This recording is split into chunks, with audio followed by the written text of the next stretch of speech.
Hello class, this is section 2.8. We are rewriting equations and formulas, or as I call it, rewriting literal equations. And I don't expect you to write this down. I just want you to process this with me. A literal equation is an equation where variables represent known values.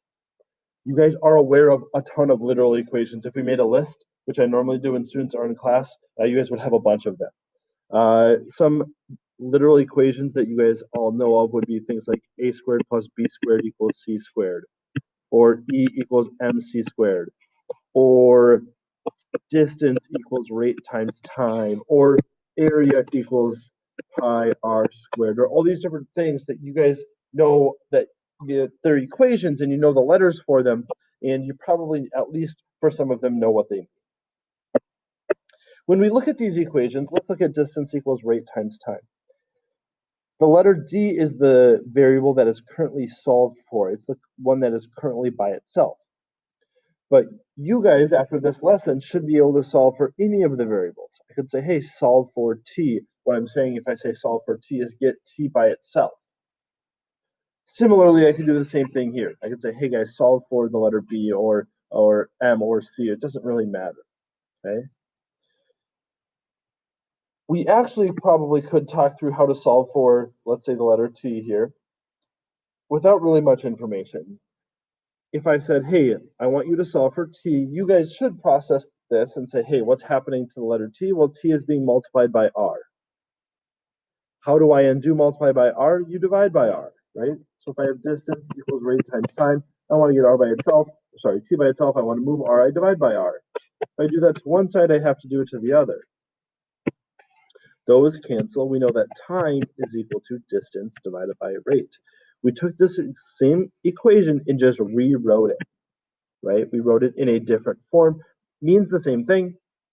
This is just a different variable is solved for.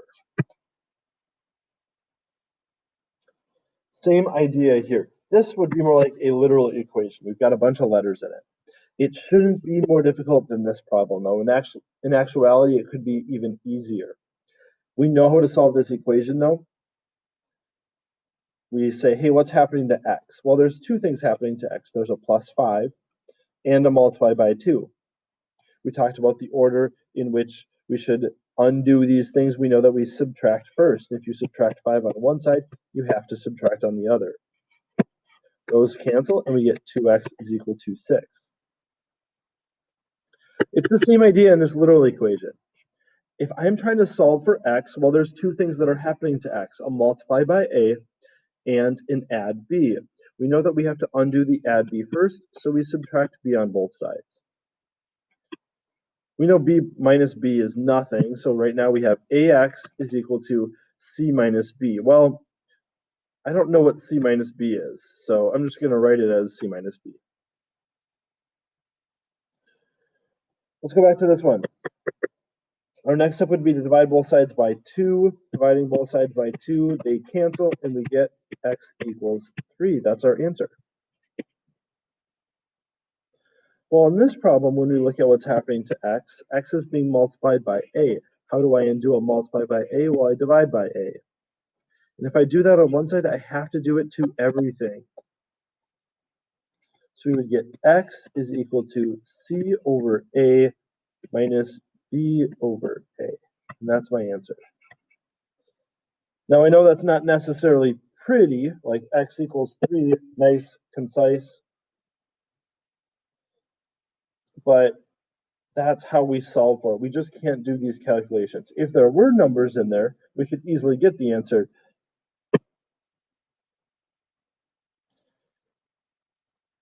This is actually the most important part of this lesson. This is the thing that I want you guys to take away, is these equations where we have an x and a y in them. And I want you to solve for y. The terminology that the book uses is rewrite so that y is a function of x. I don't want to spend too much time dissecting what that means yet. What I want you guys to think is, I want to solve these equations for y. This is a really important task because it's going to come into play a lot in the future. You guys are going to be expected to solve equations for y quite frequently. So, for this example, we look at what's happening to y. There's a couple things. It's being multiplied by 2, and there's a 3x that is being added to it. We've talked about the equation for undoing things. Remember, it's reverse PEMDAS. We call it SADMAP. We start undoing subtraction and addition. And there is this 3x that's being added to it, right? So we have to look at this 3x. How do I move a positive 3x while I subtract a 3x? And if I subtract 3x on one side, I have to subtract 3x on the other side. Those cancel, and we have 2y is equal to, I guess, 8 minus 3x. My touchpad is being super funny right now. 8 minus 3x. Don't combine those. They're not like. One has an x, one doesn't, so we can't combine them, right? Now we say, okay, what's happening to y? Y is being multiplied by 2. How do I undo a multiply by 2? Well, I divide by 2. But if I divide one thing by 2, I have to divide everything by 2. So we get y is equal to, I guess, 4, right? 8 divided by 2 is 4, minus, and if you guys wrote 1.5x, I'm not going to dock you points for that yet, but I am just going to leave it as 3 over 2x. And actually, we're going to get to a point where we reorganize this so that the x is first, but this is a fine answer for right now.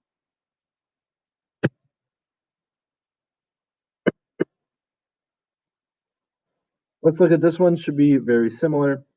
We look at y, we say, okay, there's a couple things that are on y's side. There's a plus 10 and a multiply by 4.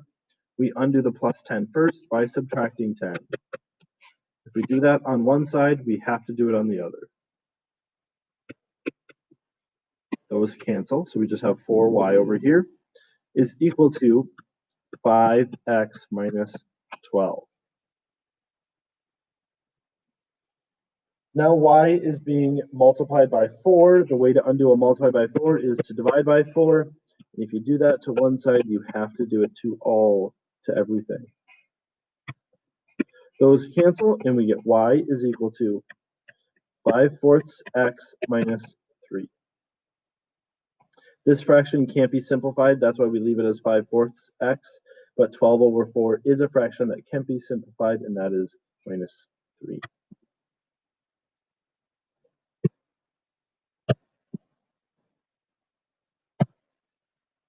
So here's 2 more examples. Why don't you guys go ahead and try these, push pause, give it a go, and I will pick up here in a second. Hopefully you guys decided the first step on this problem was to add a 4x to move the x over. If you do that to one side, you have to on the other. We then get negative 3y is equal to 8 plus 4x. Those are not like terms, so we couldn't have combined them. Now divide everything by negative 3.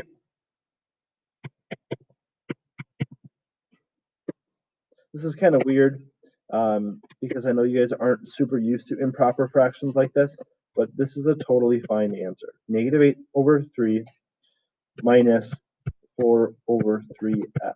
How did we get that? Well, this is a fraction that can't be simplified. It can't be reduced. So we can leave it as negative 8/3. And the negative here makes this whole thing negative 4/3 x.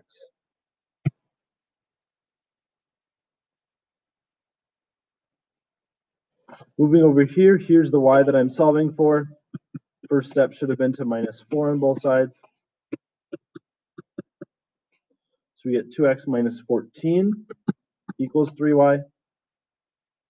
Now y is being multiplied by 3, so divide everything by 3. Y is equal to 2/3 x minus 14/3. Neither of those fractions can be reduced, so that is an acceptable answer.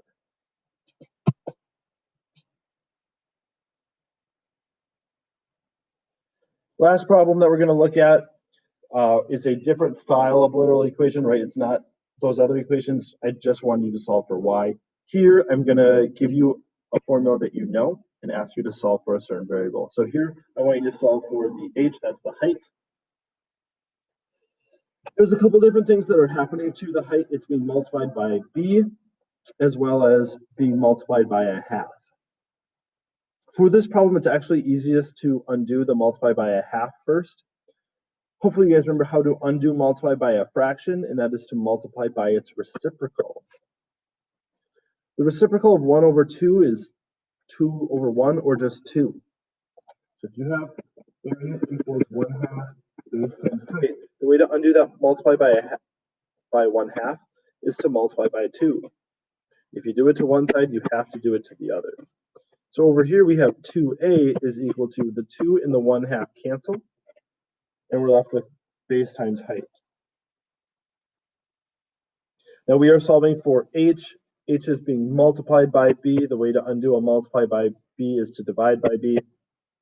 None of that is like, so you can't do any simplification. Your answer is just h is equal to 2a over b. There's a part b to this question. It says to use the rewritten formula, that's this, to find the height of a triangle with a base of 14 and an area of 64.4.